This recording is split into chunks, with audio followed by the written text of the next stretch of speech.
Welcome to WLNM, the web novel and manga review, hosted by Zeke Changuris. Welcome to WLNM, the web light novel and manga review. We are dedicated to bringing our listeners the very special artists and writers that are part of this amazing explosion of creativity, giving us stories to entertain and inspire us. We'd like to welcome Justus R Stone, the author of the Norse myth-inspired original English light novel series, The Bleeding Worlds. Welcome. It's a pleasure to be here.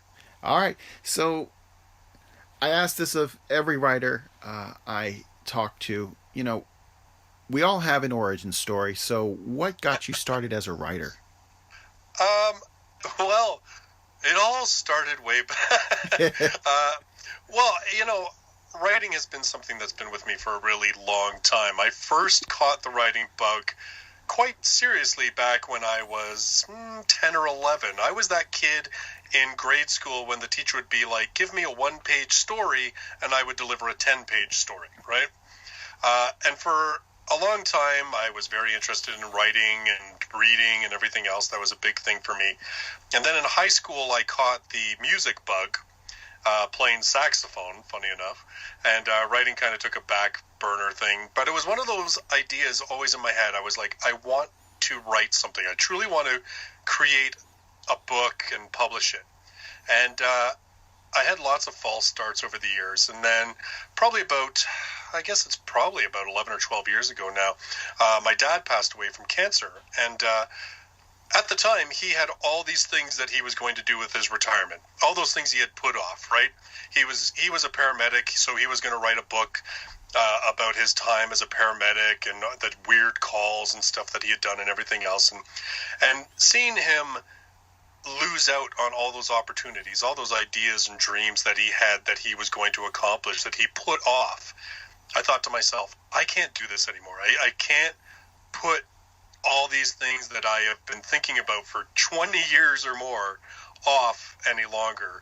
I need to sit myself down and get serious about actually making this happen. And so that was where The Bleeding Worlds eventually came out of, was this determination that no matter how hard it was, no matter how many times I hit a wall, that I would not give up like I had so many times in the past. And it took me about 2.5 years to get the first draft of that book done. Well, it took my one and only published book took me almost 10 years and 4 drafts. Wow. So they are all passion projects. We do them because we want to do them. So when you were starting with your creative outlets, did you do any fanfic? I did not. Okay. Well, I mean, here's the thing. Even if, particularly for, I think, us authors that are working in original English light novels, original English manga, stuff like that, I think all of us, in a way, are doing fan fiction. It may not be as specific as saying I am writing my own Naruto story, but if you really dive into bits and pieces of The Bleeding Worlds, there are bits of an older series called Gatekeepers in there. There's parts of Guilty Crown in there. There's parts of Evangelion in there. There's parts of Bleach in there. There is, like, in a lot of ways, it's sort of like my culmination as a anime, light novel, manga fan over the years, and even fan of like JRPGs, all kind of found their way in bits and pieces into that book. So nothing specific fan fiction wise, but certainly I cannot claim to, have left all of my fandom behind me as I started doing my own stuff.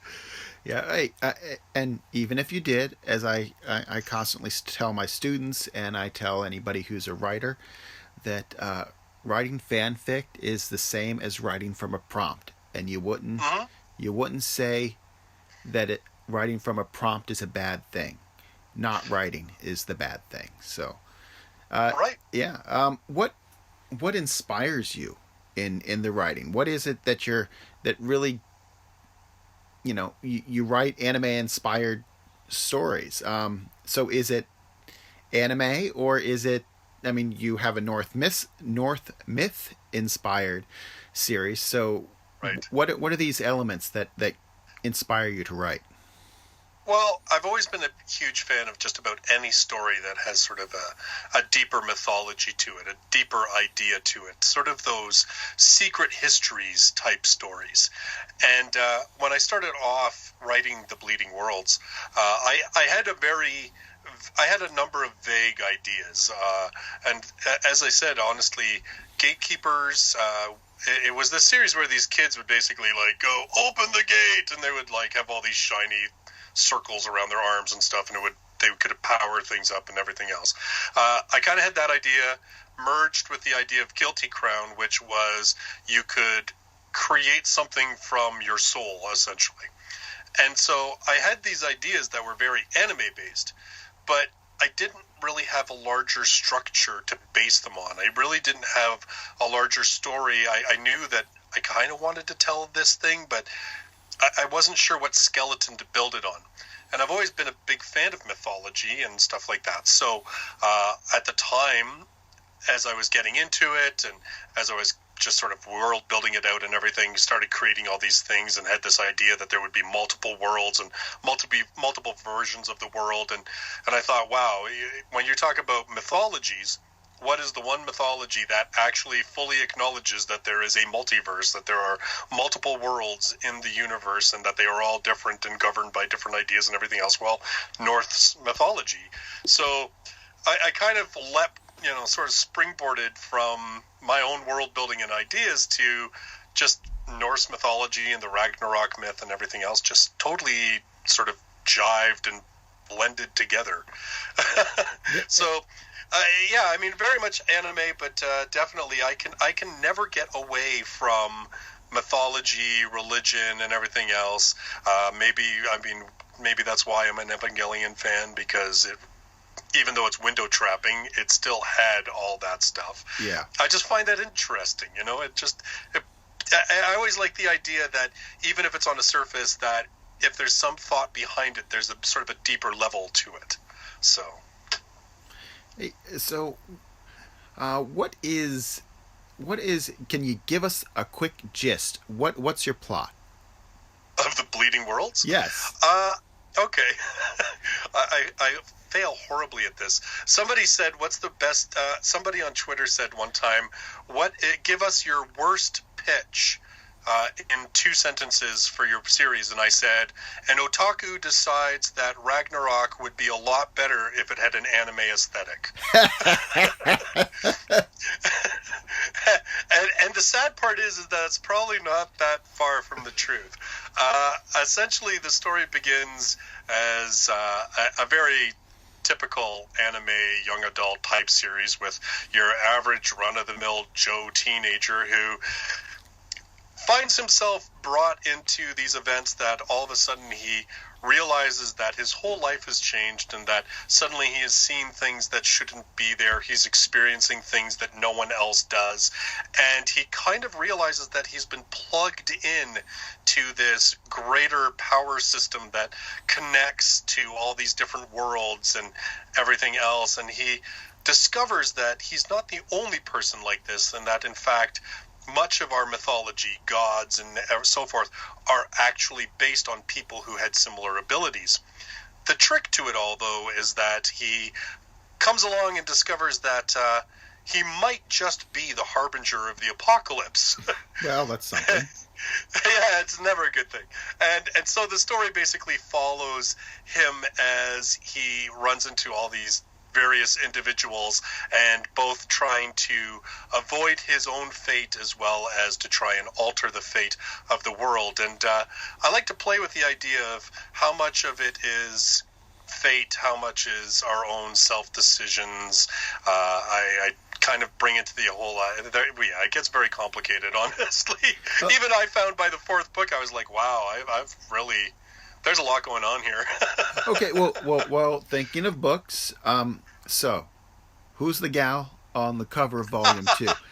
She's just my type of character. She's cute, she's got twin tails, and she's carrying a scythe. Yes. Yes, that would be Adrastia, who is introduced in book 1 and becomes an increasingly important character throughout the series. There's not much I can say about her that isn't big spoilers. Okay. About the only thing that I can say is that in book 1, we really aren't sure what her motivation is, and we're not even really sure just who or what she is. But everything gets revealed by the end of book 4, and I would like to think that it's a pretty big doozy of a reveal when it all plays out. That sounds great. Yeah, she just kind of looks like one who might occasionally have one of those arrogant Ojo-sama laughs to me. Yes, she is definitely a quirky character, very self-determined, is not afraid to step on the toes of gods like Zeus and Quetzalcoatl and others who start to sort of get in her way, and she can be a bit mischievous as well. But yeah, she's definitely one of the really big characters, especially, like I said, by the time the whole series ends. She's kind of like a character that really helps tie a lot of different ideas together. So sounds like a fun character to write. Well, and it was one of those things too, where when I hired the artist to do the book covers, initially when I did the book covers, I very much based them on young adult type covers, because when I first started it, light novels weren't as big a category, because I published in 2012. I started it. We didn't really get the big boom, the most recent boom of light novels until 2014. So I initially started off as like more of a young adult. That was how I marketed it, and I didn't have the money for a cover, and so I put together a whole covers with my own kind of abilities. But anyway, when I finally had the money to sort of sit down and say, I want to give these the covers I've always wanted to give them, and I hired the artist, she and I had a lot of discussions about how I sort of saw the character and what she was like and everything else.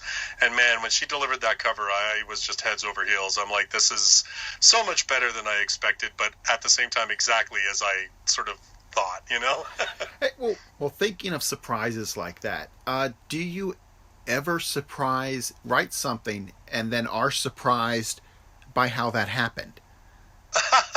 Well, yeah, actually, I can say that the entire second book went somewhere that I never expected.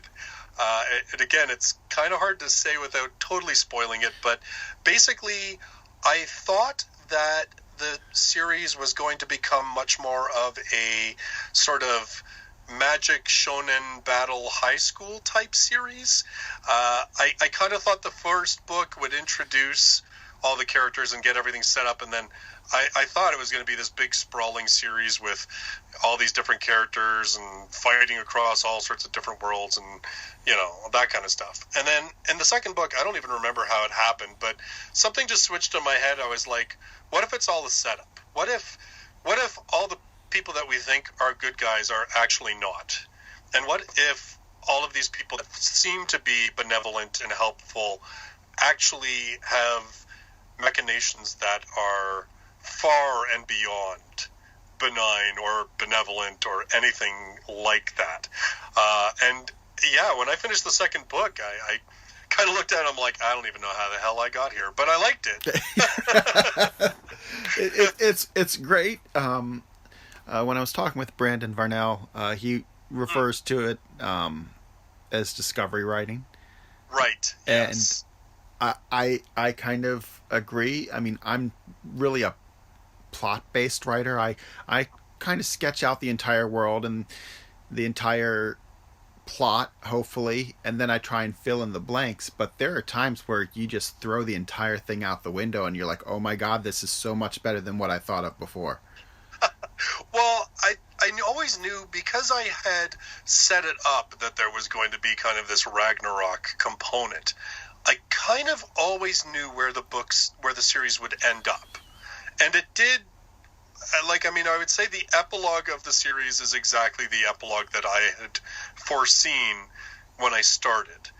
But how I got there, and even how I incorporated the elements of the Ragnarok myth ended up evolving and changing as I went along. So you're right. Like sometimes, even if you have sort of a map, even if you have, as in my case, the Ragnarok myth, I was like, okay, this has got to happen, this has got to happen, this has got to happen, or else it's not even close to being Ragnarok, so why'd I bother?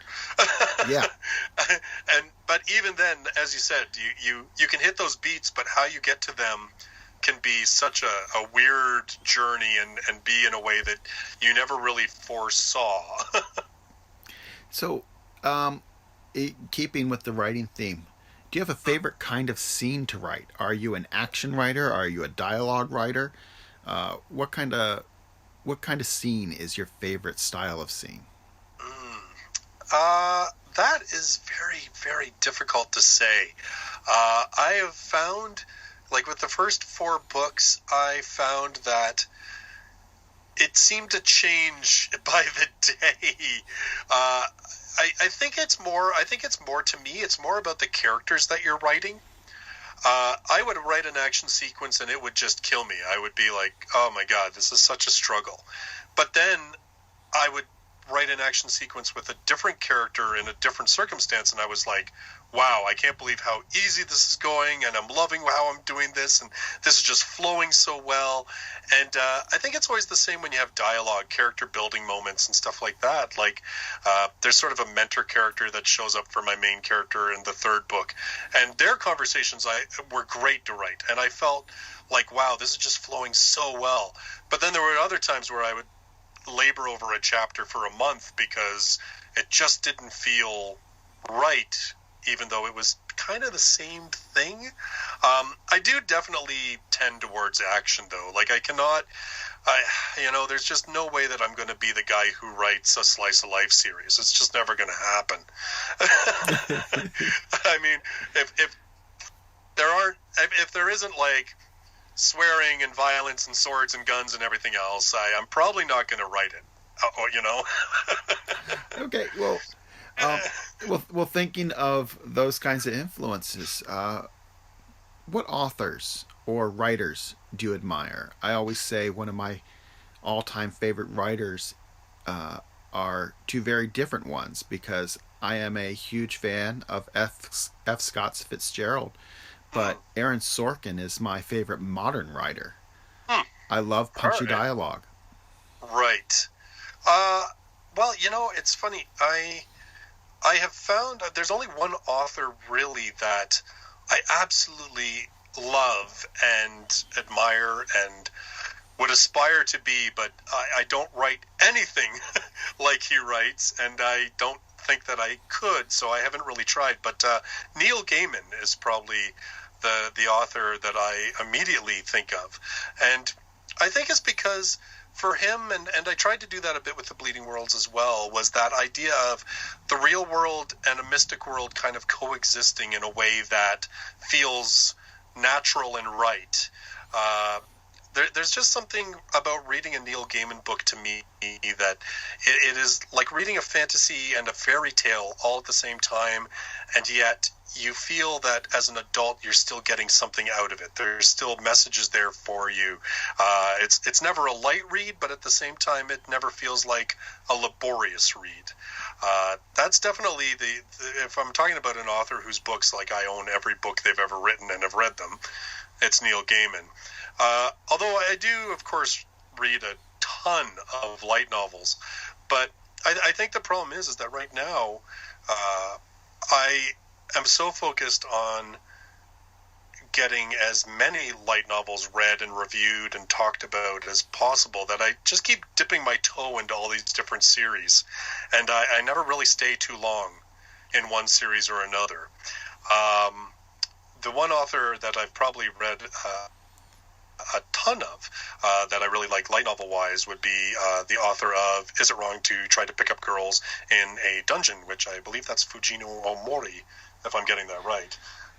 Yeah, I even though I work for a Japanese company on the side, they will all tell you I can't pronounce Japanese worth a damn. No, so it is. I have become light years better than I was when I started years ago, but I am still far, far from decent at it. But yeah, it's Fujini Omori. Omori is his name, and I really love that series, Danmachi for short. I think mainly because it's one of those series that I think does a very good job of balancing the heart and ideals of its main character, but also has some really great action sequences. And I really like how Omori writes his action in a way that there's still this very heavy emotional core to it. It's not just bouncing around walls and slashing and cutting and all this kind of stuff. Half the action is how the character views the battle and how the character feels about the battle and how they feel about the person that they are fighting. So yeah, if we're going to talk light novels, that's probably the light novel author that I've read the most of, and have really enjoyed his series, and would probably say that's probably closer to what I actually write as opposed to, say, Neil Gaiman. Right. Yeah, I understand what you mean. I mean, I'm always reading like 4 books at a time, and some people are like, well, how can you read 4 books at a time? I'm like, it's just like watching television. I read a little bit, change the channel, and it's great, especially with all the light novels there are right now. I mean, I just plow through them on a regular basis because I have a little bit more time in the evening to read. But yeah, it's I've really enjoyed. I really enjoyed the series. Didn't I say to make my abilities average in the next life? Yes. I love the character. She's funny. She's just so funny to me. And when a book can make me laugh, that's something special. I mean, that's a series that I've always said to myself I want to go back to. I really enjoyed the first book in that. Yeah, it is good. Her antics just, she's that smart, really smart person who's absolutely the dumbest person you've ever met. Yeah, I'd say the author of that series, Funa, she's written a couple of characters that are like that. She did one, I Shall Survive Using Potions, is another series that she wrote, and the main character is very much the same idea. However, I would say she is far more conniving than mine is. Yeah. Oh, I recommend if you read Sexiled. Oh, yes, I have. Yep. I'm reading book 1 right now, and I am just loving the entire thing. Yeah. I love just, it's filled with snark, and I really love it. Yeah. It is definitely, I've got to read the second one. There's only 2 in the series, which is too bad because I really think it's a series that could go further. Especially, like the character. One of the things that I talked about with Sexiled, and it's the same thing that I think I liked about Didn't I Say to Make My Abilities Average and everything else. I'm finding that I really like female-centric light novels. Me too. And actually, I'm working on a new project now that is the same thing. It's all women. I think there's one guy, male character, that I spend any time with in the book, and otherwise it's almost all females. His name's not Yuki Rito, is it? I think in light novels, no, no. It's an action type series, and his name is actually General Issei Glare, but one of the girls calls him General Icy Glare because he's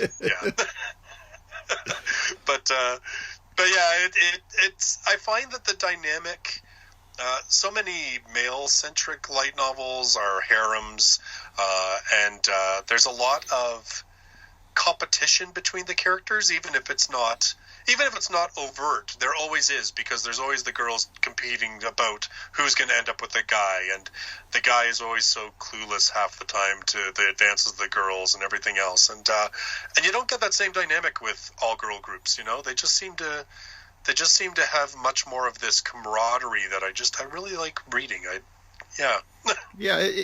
I totally get it. I'm one of those guys who most of his life has been surrounded by women, and they've always been my best friends. And so I tend to gravitate towards those stories, right. Because women, I love them to death, but they are absolutely batshit nuts. And Well, I mean, they can be, but then I think we can be a bunch of batshit idiots. Yeah. So I mean, really, it kind of balances out, I guess. Well, what was it? In As Good as You Get, As Good as It Gets with Jack Nicholson, they ask him, "So how do you write women so well?" He says, "First I start with a man, and then I take away reason and accountability." Yeah, that's some dangerous territory. Yes, it is. Hey, I think you got an Oscar for it, but yeah. So, well, you mentioned that you're working on the new series. Let's see. Before we close out, is there a current series that you're reading that you're recommending to everyone that they should be picking up? Oh, is there a current series that I'm reading that I would recommend to everyone? Well, I'll tell you what. I'll tell you two series that I have only read the first one or two books of, and I like them enough that even though they've been on the back burner for a while, I just ordered all the volumes to get caught up. So the first one is a series called World End. What do you do at the end of the world? Are you busy? Will you save us?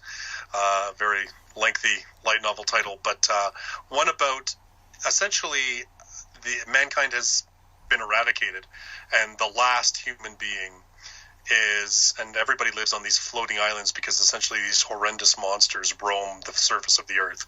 And this last human being, I won't spoil how he comes to be amongst people, but anyway, he is put in charge of these girls that he finds out are essentially bred bioengineered weapons to try and retake the surface of the planet. And it's this very melancholy series, but God, I just love it for some reason. I don't know. I love suffering sometimes. Another series that I've only read the first volume, but I thought it was phenomenal and I really want to read more, is Torture Princess. And it is like, wow, what a crazy series it is. So essentially, it's an isekai, but essentially what it is this guy has the most absolutely horrible life. The book actually opens with him being choked to death by his own father. Yeah. Wow. Like, that just gives you an idea of what this... Yeah. And essentially, he is not brought into this other world in order to be a hero or anything else. He is actually summoned to be a servant to this girl who is a prisoner of the church, and they are basically using her as a way to kill certain demons that have come to the surface and are sort of waging hell on earth, essentially. And the whole idea is that essentially when she's done her mission, the church is going to execute her because of the horrendous crimes that she herself has committed against humanity. And it is just a very twisted book, one of those ones that the demons are absolutely horrific. You know, you read a lot of light novels and they talk about demons, and they never seem that scary or that horrible. But the demons in Torture Princess are just absolutely monstrous. And but man, just it is such an interesting book, and the character journeys that happen in it are, even in just the first volume, really, really got to me. So that's definitely a series that probably is not for everyone, and definitely when you read the bio, it's not for everyone, but it is so much better than what the description of it makes it sound like. About the only other series that I'm really jonesing to catch up on right now is 86. So, yeah. Which is a war type light novel series. The first one of that one was really good too. I think I might have picked that up once when I was at a bookstore, but considering I think there's only like one bookstore in all of Tampa Bay, I haven't been to the new one yet. Yeah, I order a lot of stuff online because it's hard to find a good selection of light novels. I find in most bookstores, even the big box bookstores, they carry some, but I find especially when you want to get later volumes in the series, or if you've fallen behind on a couple of volumes, they might have the first one and then the most recent one, but they're missing all the middle ones. Yeah. So yeah, I find I have to do a lot of ordering online. So That's what I've been having to do, so I get all the boxes in. Well, that's our favorite way to shop here. And Justus, I can't thank you enough for talking with me this evening. And I think you agree with me in that right now is a great time to be a creator, because the bars to entering the novel market or entering any creation market is set much lower. I mean, because you don't have these barriers to entry that we once had, where you had to get an agent, you had to do this. You can put stuff out on your own, and like whether it be Webtoon or Kindle Direct Publishing, or you use some other process, these are some amazing times because we get more creators producing more, and I think it's one of the most exciting things to happen in literature. I'd like to hope. Go ahead. It's definitely. Oh, sorry. I was going to say, it is. I think it is definitely one of those times where I don't want to say that the bar for entry is lower necessarily, because I think readers still expect a certain amount of quality. So it's not that the bar is lower, but the barriers. That's what I was trying to say. Yeah, the barriers to entry. Yeah. Yes, you're definitely right with the barriers side. Like, there are a bunch of voices now and a bunch of stories now that I honestly don't think would have ever been available in the public space if it weren't for Kindle publishing, if it weren't for web publishing, for manga and stuff like that. There are definitely artists now that, whether they be authors, visual artists, even musicians, I mean, it doesn't matter what kind of art you talk about now. There is definitely a lot of amazing stuff out there that, you're right, with the old barrier system and the old system of, I don't think it's as marketable as this, so we're not going to ever publish it or put it out, you would never have access to. And it is a very exciting time. Admittedly, having gone through the whole publishing process myself and everything else, it is a very daunting task. It's not certainly easy per se, but the wonderful thing is there are tons of people out there that are sharing a wealth of information. Sometimes it almost feels like too much. But I know you mentioned Brandon, you talked to him. Brandon, if you're getting into original English light novels, I don't want to overwhelm Brandon's Twitter feeds, but but I will say that Brandon is one of the more very open people about how he does things and what processes he uses. So he is definitely like a phenomenal person. He is also one of the most prolific writers I have ever encountered. Oh my God! Every day follow his Twitter feed and just gleam in envy at the number of words he types in a day. I know, every day. I feel like I tweet him every other day, like, I can't believe you. Or, like, I actually DM'd him one time. I'm like, you're my hero. Like, I aspire to even write half of what you can. Heck, I would be happy if I could write in 3 weeks what he writes in a day. Sometimes. Yes, sir, he is. I can't thank Justus enough for taking time out of his day to talk to us. If you want to keep tabs on what Justus is doing, take a look at Twitter at Justus R Stone or his website, justusrstone.com. If you like what you've been listening to, click the subscribe button to keep us going. If you're an author or other creative that wants to be interviewed, contact me at ZekeJaneGurs on Twitter. And to you listeners, thank you for your time, and keep reading. This has been a WLNM podcast.